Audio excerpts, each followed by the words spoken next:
Kamusta mga kaibigan? Ako nga pala si Percival Austria at maligayang pagdating sa ating munting paglalakbay. Kung mahilig ka sa kasaysayan, kalikasan at mga hiwagang bumabalot sa ating mundo, huwag kalimutang mag-subscribe sa aking YouTube channel. Tara, tuklasin natin ang isa sa pinakamatandang kabundukan sa planeta, Appalachian Mountains. Sa unang tingin, maaaring isipin mong isa lamang itong ordinaryong hanay ng mga bundok. Ngunit ang Appalachian Mountains ay may kwento na nagsimula halos 480 milyon taon na ang nakalipas. Nabuo ito noong nagbanggaan ang sinaunang mga kontinente, bago pa man umiral ang mga dinosaur at maging ang tao. Noong kabataan ng kabundukang ito, pinaniniwala ang napakataas nito, maaaring kasing taas o mas mataas pa kaysa sa Himalayas ngayon. Ngunit sa loob ng daan-daang milyong taon, unti-unti itong hinubog ng ulan, hangin, yelo at mga ilog. Dahil dito, ang dating matatarik na tuktok ay naging banayad at luntiang mga kabundukan.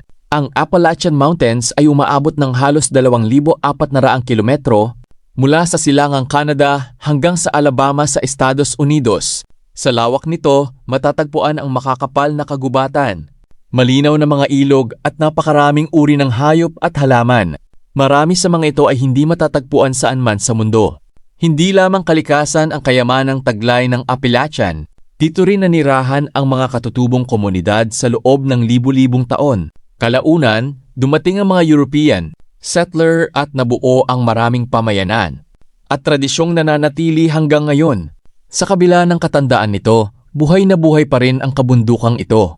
Taon-taon, dinarayo ito ng milyon-milyong turista para sa hiking, camping, at pagmasdan ang makukulay na dahon tuwing taglagas.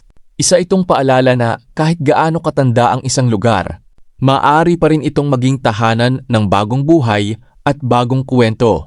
Marahil ay hindi na ito ang pinakamataas na kabundukan sa mundo, ngunit ang Appalachian Mountains ay nananatiling isa sa mga pinakadakilang saksi sa mahabang kasaysayan ng ating planeta. Maraming salamat sa inyong panonood.